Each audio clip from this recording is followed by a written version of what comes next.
चाणक्य और चंद्रगुप्त की आगे की कहानियां। सेनापति भुजंग को इतने सारे सैनिकों के साथ यूं अपने कक्ष में देख राजकुमार पब्बत के चेहरे पे हवाइयां उड़ने लगी। वो डर के मारे कांपने लगा, क्योंकि सेनापति भुजंग राजा धनानंद के विश्वास पात्रों में से एक थे और यह निश्चित था कि अगर उन्होंने चाणक्य को यहां देख लिया तो अभी जाकर ये बात राजा धनानंद को बता देंगे कि मगध का राजकुमार, वहां का भावी राजा, उनके ही विद्रोही के साथ मिला है। इस विषम परिस्थिति में फंसा पब्बत जैसे ही सहमी नजर से चाणक्य की तरफ मुड़ा तो वो ये देखकर हैरान रह गया कि आचार्य चाणक्य वहां उपस्थित ही नहीं थे।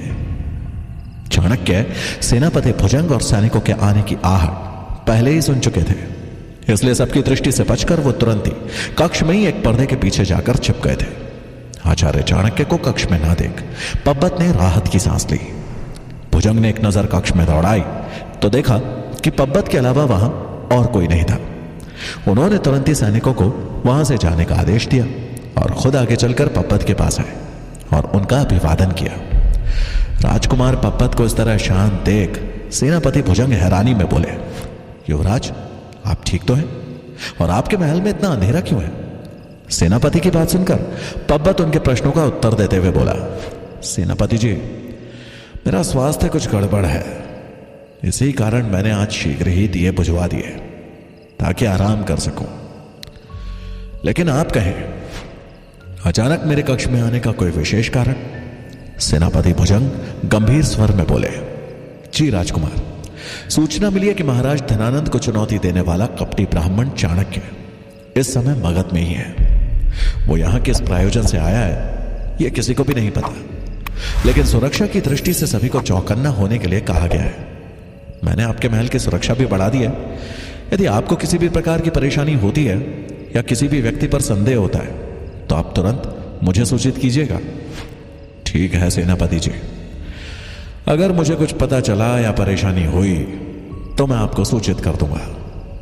अभी आप जा सकते हैं, पब्बत ने आदेश देते हुए कहा। यह सुन सेनापति भुजंग ने पब्बत के आगे शीश झुकाया और कक्ष से बाहर जाने के लिए मुड़े ही थे कि तभी उन्हें पर्दे के पीछे किसी के होने का आभास हुआ। वो उस तरफ मुड़े और धीमे कदमों से पर्दे की तरफ बढ़े। जैसे जैसे भुजंग के कदम पर्दे की ओर बढ़ रहे थे वैसे वैसे राजकुमार पब्बत की सांसें अटकने लगी थी, क्योंकि वो समझ चुका था कि चाणक्य उस पर्दे के पीछे ही छिपे। पर्दे के पास पहुंच सेनापति एक पल के लिए रुके और फिर अपने बाएं हाथ से पर्दे को हटाने वाले थे कि तभी राजकुमार पब्बत लगभग चिल्लाते हुए बोला, सेनापति जी, हम आपसे पहले ही कह चुके हैं, हमारा स्वास्थ्य ठीक नहीं है और हमें काफी थकान भी महसूस हो रही है, इसलिए आप शीघ्र ही यहां से चले जाएं। भुजंग का हाथ हवा में ही रुक गया। वहीं पर्दे के पीछे खड़े चाणक्य ने चैन की सांस ली। भुजंग क्षमा मांगते हुए बोला, क्षमा कीजिए युवराज, मैं सिर्फ आपकी सुरक्षा को लेकर चिंतित हूं, आप विश्राम कीजिए, मैं चलता हूं। यह कहकर भुजंग पब्बत के कक्ष से बाहर निकल गए।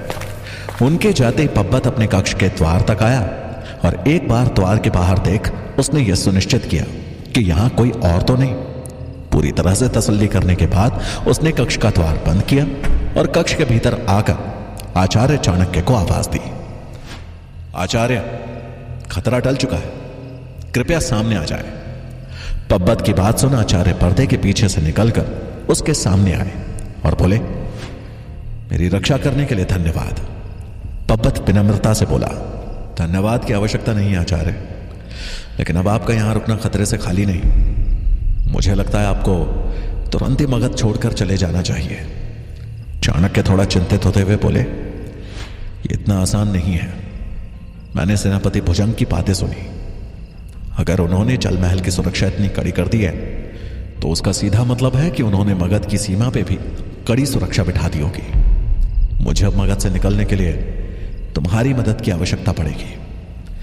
उनकी बात सुन पब्बत कुछ सोचते हुए बोला, आचार्य, आप चिंता ना करें, मगध की सीमा से आपको सुरक्षित बाहर निकालने की जिम्मेदारी अब मेरी है।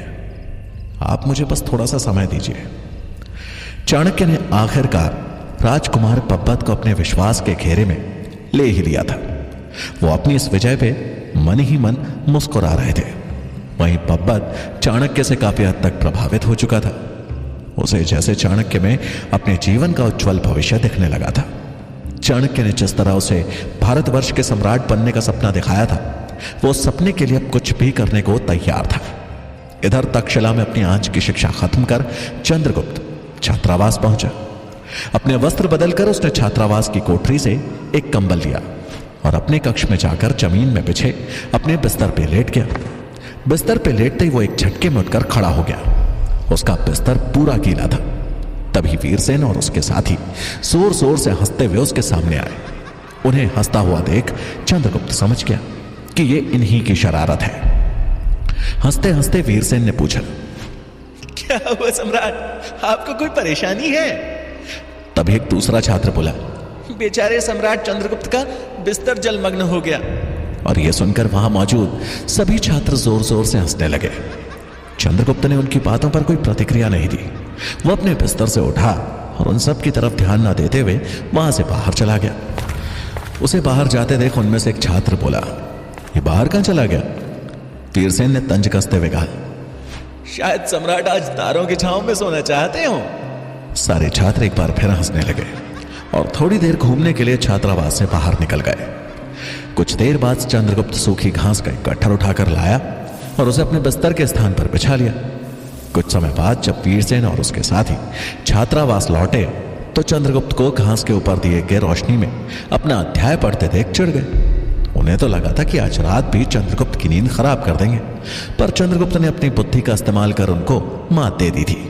कुछ ही समय में जब सब छात्र सोने लगे, चंद्रगुप्त ने भी अध्याय खत्म कर दिए को बुझा दिया और सोने के लिए लेट गया। कुछ ही समय में उसे नींद आ गई। छात्रावास में अब सन्नाटा पसरा पड़ा था। कुछ देर की प्रतीक्षा के बाद वीरसेन के इशारे पर दो छात्र उठे और चंद्रगुप्त का कंबल खींचने के लिए उसकी ओर बढ़े। वो चंद्रगुप्त के पास गए तो देखा कि वो कंबल ओढ़े सो रहा है।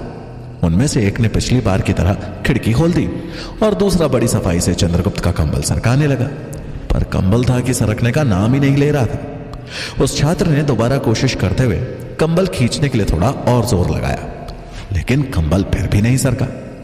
कंबल के अंदर सर छुपाए चंद्रगुप्त हंस रहा था, क्योंकि उसने उस कंबल के दोनों सिरों को अपनी उंगली से बांध रखा था।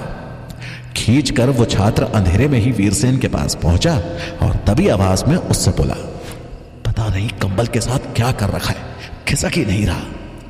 वीरसेन का दाव फिर खाली गया। अब उसने कुछ सोचते हुए अपने पास रखा पानी का लोटा उठाया और उसे देते हुए कहा, इसका बिस्तर गीला किया था, अब इसको कंबल के साथ ही जलमग्न कर दो, जाओ। लोटा देते हुए वीरसेन के चेहरे पर एक कुटिल मुस्कान थी। वीरसेन से लोटा ले वो छात्र दबे पांव चंद्रगुप्त की ओर बढ़ा कि तभी उसके मुंह से चीख निकली, जिसे उसने किसी तरह से दबाया।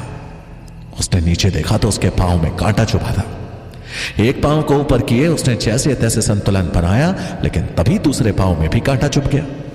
इस बार वो अपने को संतुलित नहीं कर पाया और वो लोटा उसके हाथ से छूटकर उसके साथी राजकुमार के ऊपर जा गिरा और उसका कंबल भीग गया। चंद्रगुप्त को शंका थी कि कंबल न सरका पाने की वजह से वो अब किसी नई युक्ति के साथ वापस लौटेगा, इसलिए उसके जाते ही चंद्रगुप्त ने अंधेरे का फायदा उठाकर अपने से थोड़ी दूर कुछ कांटे फेंक दिए थे। लोटा लिए उस छात्र को अंधेरे में वो कांटे नहीं दिखे, जिसका और भी विषम परिणाम उसे अब पता चलने वाला था, क्योंकि पानी जिस राजकुमार पर गिरा वो इन सबसे अनजान गहरी नींद में सो रहा था। पानी गिरने से उसकी नींद टूट गई और वो गुस्से में अपने ही साथी से जा बढ़ा और इस तरह दोनों मित्रों में झगड़ा शुरू हो गया। यह देख वीरसेन का खून खौल उठा, लेकिन गुस्से में वो झगड़ा सुलझाने के बजाय अपना कंबल तान सोने चल दिया। उन दो दोस्तों को आपस में लड़ता देख चंद्रगुप्त मंद मंद मुस्कुरा रहा था। जहां चंद्रगुप्त ने अपनी सूझबूझ से अकेले ही अपना बचाव कर लिया, वहीं अगली सुबह चाणक्य पब्बत के दिए भरोसे पर वेश बदल मगध की राजधानी पाटलिपुत्र के प्रवेश द्वार के सामने था। प्रवेश द्वार पर दोगुनी सुरक्षा देख उन्हें अचंभा नहीं हुआ। वहां का माहौल ठीक उनके मगध प्रवेश के दिन जैसा था। बाहर जाने के सभी मार्ग बंद कर दिए गए थे और सिर्फ मुख्य द्वार ही आवाजाही के लिए खुला था। चाणक्य ने द्वार के चारों ओर नजर दौड़ाई तो देखा कि राजहंस को मुख्य प्रवेश द्वार के ठीक ऊपर बने एक छोटे से गुंबद पर बिठाया गया था और वो वहीं से बैठकर वो आने जाने वालों को ध्यान से देख रहा था।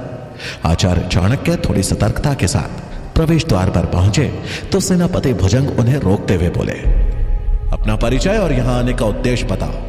चाणक्य उत्तर देते हुए बोले, जी मैं एक वैद्य हूं और मैं गांधार राज्य से यहां अपना व्यवसाय जमाने आया था। सेनापति भुजंग ने चाणक्य को ऊपर से नीचे तक अच्छे से देखा और सख्त होते हुए बोले, लेकिन अभी कहां जा रहे हो? चाणक्य ने बड़ी नरमी से उत्तर देते हुए कहा, कुछ औषधियां कम पड़ गई हैं, उन्हें लेने वापस गांधार जा रहा हूं। सेनापति भुजंग ने एक सैनिक को इशारा करते हुए चाणक्य की तलाशी लेने को कहा। सैनिक आगे बढ़ा और उसने चाणक्य से उनकी पीठ पे लटका झोला मांगा। उसने झोले की अच्छी तरह से जांच की तो उसे सिवाय जड़ी बूटियों के और कुछ नहीं मिला। सैनिक झोले को सेनापति को दिखाते हुए बोला, सेनापति जी, इनकी झोली में जड़ी बूटियों के अलावा कुछ नहीं है। सेनापति ने एक नजर चाणक्य की ओर देखा, लेकिन उनके मुख के भाव सामान्य थे। फिर कुछ सोचते हुए वो बोले, इनके वस्त्रों और पगड़ी की तलाशी लो। ये सुनते ही चाणक्य के माथे पर बल पड़ गए, लेकिन वो अपनी चिंता को छुपाते हुए बोले, क्या बात है, अब बाहर जाने वालों की भी तलाशी ली जाएगी? मैं तो साधारण वैद्य हूं, भला मेरे पास क्या हो सकता है? उसकी बात सुन भुजंग बोले, आपसे किसी ने कुछ पूछा या बोलने के लिए कहा? चुपचाप खड़े रहो और अपनी तलाशी दो। सेनापति का आदेश सुनते ही सैनिक चाणक्य के कपड़ों की तलाशी ले उनकी पगड़ी की तरफ बढ़ा। चाणक्य का भेद खुलने के बीच अब कुछ बचा था तो वो थी उनकी पगड़ी। उनकी पगड़ी खुलते ही उनकी शिखा के खुले बालों को देख उनकी तुरंत पहचान हो सकती थी। गुंबद में बैठा राजहंस भी चाणक्य पर नजर गड़ाए बैठा था। उसे उनका मुख देख शंका होने लगी थी। कहीं ना कहीं उसे लगने लगा था कि वैद्य के भेष में यह आदमी और कोई नहीं, चाणक्य ही है। लेकिन किसी की गलत पहचान करने का अब उसमें साहस नहीं था। फिर भी कुछ सोचते हुए गुंबद से नीचे की तरफ भागा वो। इधर चाणक्य की तलाशी ले रहा सैनिक उनकी पगड़ी खोलने ही वाला था कि तभी महल का एक सैनिक अपने घोड़े को भगाते हुए वहां आया और बोला, अरे वैद्यराज, आप अभी तक यहां से गए नहीं? महल के सैनिक को देख सेनापति भुजंग बोले, क्या तुम इन्हें जानते हो? सैनिक ने उनका अभिवादन किया और बोला, अच्छी तरह से। इन्होंने कल राजकुमार पब्बत की रक्षा की।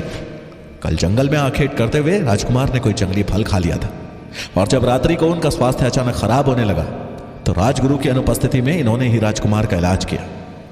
राजकुमार का स्वास्थ्य अभी पूरी तरह से ठीक नहीं है, जिसके लिए इन्हें तुरंत ही गांधार से एक विशेष किस्म की स्वर्ण भस्म लानी है, इसलिए इन्हें जाने दिया जाए। तभी राजहंस भी वहां पहुंच गया, लेकिन महल के सैनिक की बात सुन उसने चुप रहना ही उचित समझा। सेनापति भुजंग को भी बीती रात की बात याद आई, जब राजकुमार पब्बत ने उनसे कहा था कि उन्हें अपना स्वास्थ्य कुछ ठीक नहीं लग रहा है। लेकिन फिर भी पुष्टि करने के लिए सेनापति ने सैनिक से पूछा, तुम्हारे पास कोई प्रमाण है या कोई संदेश? सैनिक ने उन्हें राजमहल से आया हुआ एक सूचना पत्र दे दिया, जिसमें लिखा गया था कि वैद्यराज को किसी भी प्रकार से परेशान न किया जाए और उन्हें बिना रोके मगध की सीमा से बाहर जाने दिया जाए। सूचना पत्र के अंत में राज्य की मुहर भी लगी थी। राजसी पत्र देख राजहंस की सांसें अटक गई। उसके चुप रहने के निर्णय ने आज उसे बचा लिया था। अगर वो पत्र मिलने से पहले उस वैद्य को चाणक्य बता देता तो पत्र देखने के बाद सेनापति भुजंग इस बार उसके शीश को उसके धड़ से अलग करने में जरा सा भी ना हिचकिचाते। इससे पहले कि सेनापति की नजर उस पर पड़ती, वो चुपचाप वापस गुंबद की ओर पड़ गया। राजसी पत्र पढ़कर भुजंग को विश्वास हो गया कि यह वैद्य ही है। उसने अपने व्यवहार के लिए चाणक्य से क्षमा मांगते हुए कहा, क्षमा कीजिए वैद्यराज, असल में एक दुश्मन मगध में घुस आया है और उसकी तलाश में हमें हर व्यक्ति की तलाश ही लेनी पड़ रही है। आप जा सकते हैं, मैं आपकी मंगल यात्रा की कामना करता हूं। उन्होंने तुरंत आदेश दे चाणक्य के लिए प्रवेश द्वार खुलवा दिया। वहां से निकलते समय चाणक्य भुजंग के सामने आए और बोले, इसमें क्षमा मांगने की क्या बात? आप तो बस अपना कर्तव्य निभा रहे थे। मैं आशा करता हूं कि शीघ्र ही वो व्यक्ति आपके सामने हो और इससे पहले कि वो आपकी नाक के नीचे से निकले, आप उसकी पहचान कर उसे पकड़ लें। यह कह चाणक्य ने सेनापति को नमन किया और चेहरे पर दबी हुई मुस्कुराहट लिए बिना किसी भय के मगध के प्रवेश द्वार के बाहर निकल गए। पब्बत के द्वारा यह राजसी पत्र भिजवाना इस बात का सबूत था कि अब वो चाणक्य से शिक्षा ग्रहण करने के लिए कोई भी कदम लेने से पीछे नहीं हटेगा। एक और जहां आचार्य चाणक्य तक्षशिला के लिए जा चुके थे, वहीं राजकुमार पब्बत तक्षशिला जाने के लिए राजा धनानंद की आज्ञा लेने आज राजसभा में आया था। राजा धनानंद अपनी राजसभा में नृत्य और मदिरा में मग्न थे। अमात्य भी इस समय उनके पास ही बैठे थे। राजकुमार पब्बत को राजसभा में आया देख अमात्य हैरान थे, क्योंकि आज से पहले कभी पब्बत राजसभा तो दूर खुद चलकर धनानंद के पास भी नहीं आया था। पब्बत को राजसभा में देख धनानंद ने नर्तकियों को रुकने के लिए कहा और पब्बत को देख बोले, आज मगध के राजकुमार रास्ता तो नहीं भटक गए। पब्बत ने अपने पिता धनानंद के स्तंज को नकार उनका अभिवादन किया और अपनी बात रखते हुए बोला, मैं शिक्षा ग्रहण करने के लिए तक्षशिला जाना चाहता हूं। उसकी बात सुनकर धनानंद हंसने लगा और इशारे से दासी को उनके मुंह में मदिरा डालने के लिए कहा। दासी ने बड़ी कामुकता के साथ उनकी इच्छा अनुसार मदिरा का पूरा प्याला उनके मुंह में उड़ेल दिया। मदिरा पीने के बाद धनानंद ने कहा, जहां जा रहे हो जाओ, हमसे अनुमति लेने की क्या आवश्यकता है। पब्बत बोला, क्योंकि आप मेरे पिता हैं और आपकी आज्ञा से ही मैं पढ़ने जाऊंगा। जहां एक और धनानंद को अब इस सबसे कोई फर्क नहीं पड़ रहा था, वहीं तक्षशिला का नाम सुनते ही अमात्य के कान खड़े हो चुके थे। पब्बत की बातों से उनका दिमाग चकरा गया, क्योंकि जो पुत्र अपने पिता की शक्ल भी नहीं देखना चाहता था, वो आज उनसे तक्षशिला जाने की अनुमति लेने आया था। धनानंद बोले, ठीक है, तुम जा सकते हो। वापस जाने के लिए पब्बत मुड़ाई था कि तभी अमात्य उसे रोकते हुए बोले, तक्षशिला जाने की क्या आवश्यकता है? क्या मगध के शिक्षकों पे तुम्हारा भरोसा नहीं रहा, या फिर तुम जानबूझकर मगध से दूर जाना चाहते हो? तक्षशिला में वो सब कुछ है जो मुझे एक कुशल शासक बना सकता है। यहां मगध में इतने ऐशो आराम के बीच रहकर शिक्षा ग्रहण करना आसान नहीं है। यह कहते हुए पब्बत ने अपने पिता की दासियों और वहां रखे मदिरा के प्यालों की तरफ इशारा कर दिया। अमात्य उसकी बातों का आशय समझ चुके थे, लेकिन वो उसके उत्तर से संतुष्ट नहीं थे। धनानंद अमात्य की तरफ देखते हुए बोला, अमात्य, ये जाना चाहता है तो जाने दीजिए, क्यों रोक रहे हैं इसे? अमात्य गंभीर स्वर में बोले, क्योंकि महाराज, तक्षशिला में वो कपटे आचार्य चाणक्य भी है और हमें इस बात का भय है कि वो राजकुमार पब्बत जैसे भोले राजकुमार को अपने जाल में फंसा उनका इस्तेमाल मगध शासन के विरुद्ध भी कर सकता है। अमात्य की बात सुनकर पब्बत के चेहरे का रंग उड़ गया, लेकिन उसने अपना डर अमात्य के सामने जाहिर नहीं होने दिया। उसी समय एक दास ने राज्यसभा में प्रवेश किया। राजा और अमात्य का अभिवादन कर वो बोला, महामंत्री जी, सुबह से शाम होने को आई, लेकिन चाणक्य का कुछ पता नहीं चला।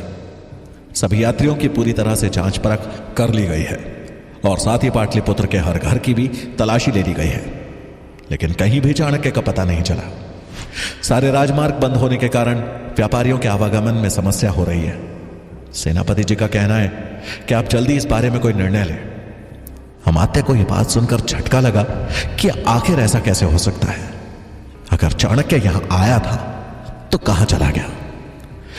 दास की बात सुनकर पब्बत ने परिस्थिति को अपने अनुकूल करते हुए कहा, महामंत्री जी, क्योंकि चाणक्य आपका विरोधी है, महाराज का शत्रु है, तो अपनी शत्रुता के चलते क्या आप मुझे शिक्षा ग्रहण करने से वंचित रखेंगे? क्या मैं जान सकता हूं कि मेरी शिक्षा का चाणक्य से क्या लेना देना है?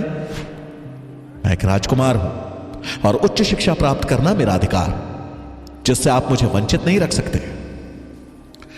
राजकुमार पब्बत के चेहरे पे दृढ़ता थी। उनकी बात अमात्य को तीर की तरह चुभी, लेकिन अब उसका विरोध करना उनके हित में नहीं था। इसलिए कुछ सोच वो तुरंत महाराज को संबोधित करते हुए बोले, महाराज, हम कभी नहीं चाहेंगे कि मगध के भावी राजा को उच्च शिक्षा से वंचित रखा जाए। राजकुमार पब्बत अगर तक्षशिला जाने का निर्णय ले ही चुके हैं तो अवश्य जाए। इनके जाने का सारा प्रबंध हम स्वयं करेंगे। हमें तो बस इनकी सुरक्षा की चिंता थी, इसलिए अगर आपकी अनुमति हो तो हम बस यही चाहते हैं कि तक्षशिला में युवराज आचार्य गजानन की देखरेख में ही शिक्षा ग्रहण करें। अमात्य की बात सुन धनानंद बोले, आप जैसा उचित समझे महामंत्री जी। यह सुन राजकुमार पब्बत कुछ ना बोल सका। अमात्य अपना दाव चल चुके थे। उसने एक बनावटी मुस्कान के साथ अमात्य और अपने पिता का अभिवादन करते हुए कहा, मेरा कार्य बस शिक्षा ग्रहण करना है, बाकी जैसा आप उचित समझे, और वहां से निकल गया। शक्तार को पकड़वा के जहां अमात्य का एक दाव सही पड़ा था, वहीं चाणक्य का मगध प्रवेश कर गायब होना और पब्बत का तक्षशिला जाने का निर्णय, दोनों ही घटनाओं ने उन्हें एक बार फिर अपनी हार का सामना करा दिया था। इन्हीं सब विचारों में उलझे अमात्य अपने आप से क्रोधित हो अपने कक्ष में टहल रहे थे। उनके साथ सेनापति भुजंग भी थे, जो वहीं बैठकर मदिरा का पान कर रहे थे। कुछ सोचते हुए अमात्य बोले, ऐसा भला कैसे हो सकता है? कहां जा सकता है चाणक्य? जमीन निगल गई या आसमान खा गया उसे? सेनापति को अमात्य की चिंता समझ आ रही थी, पर उनके पास इसका कोई हल नहीं था। उन्होंने महामंत्री के प्रश्न का उत्तर देते हुए कहा, लेकिन महामंत्री जी, हमारे पास इस बात का कोई प्रमाण नहीं था कि चाणक्य मगध आया था। सिर्फ राजहंस की बातों पर विश्वास करके हमने अपना बहुत सा समय नष्ट कर दिया। क्या प्रमाण है कि वो जो कह रहा है वो सत्य है? राजहंस का नाम सुन जैसे अमात्य के गुस्से का पारा आसमान चढ़ गया और क्रोध में आदेश देते हुए बोले, राजहंस को मेरे सामने लेकर आओ। अमात्य के आदेश पर थोड़ी ही देर में सैनिक बेड़ियों में जकड़े राजहंस को उनके सामने लेकर आए। राजहंस को देखते ही अमात्य क्रोध में तलवार निकाल राजहंस की तरफ बढ़े और बोले, सत्य बताओ, क्या सच में चाणक्य मगध आया था? उनके हाथ में तलवार देख राजहंस सहम गया। मृत्यु का भय उसकी आंखों में साफ झलक रहा था। वो अमात्य के चरणों में गिड़गिड़ाते हुए बोला, मैं सत्य कह रहा हूं महामंत्री जी। आचार्य गजानन ने स्वयं अपने कानों से सुना था कि चाणक्य ने तक्षशिला के कुलपति से मगध आने के लिए छुट्टी मांगी थी। मैं सत्य कह रहा हूं। लेकिन अमात्य का गुस्सा अभी भी सातवें आसमान पर था। वो गरजते हुए बोले, लेकिन चाणक्य तो यहां आया ही नहीं। तुमने हमें झूठी सूचना देकर बस हमारा समय नष्ट किया और कुछ नहीं। राजहंस रोते रोते ही बोला, मैंने कोई झूठ नहीं बोला महामंत्री जी, और ना ही मेरे आचार्य झूठे हैं। उन्होंने कहा था तो चाणक्य अवश्य यहां आया होगा। राजहंस के मुंह से चाणक्य का नाम एक बार फिर सुन अमात्य अपना आपा मानो खो बैठे और चिल्लाए, चाणक्य चाणक्य चाणक्य! बहुत हो गया उस दरिद्र का गुणगान। क्षमा नहीं, मृत्यु दंड मिलेगा तुम्हें। इतना कहकर अमात्य ने तलवार हवा में उठा सीधा राजहंस की गर्दन पर रख दी।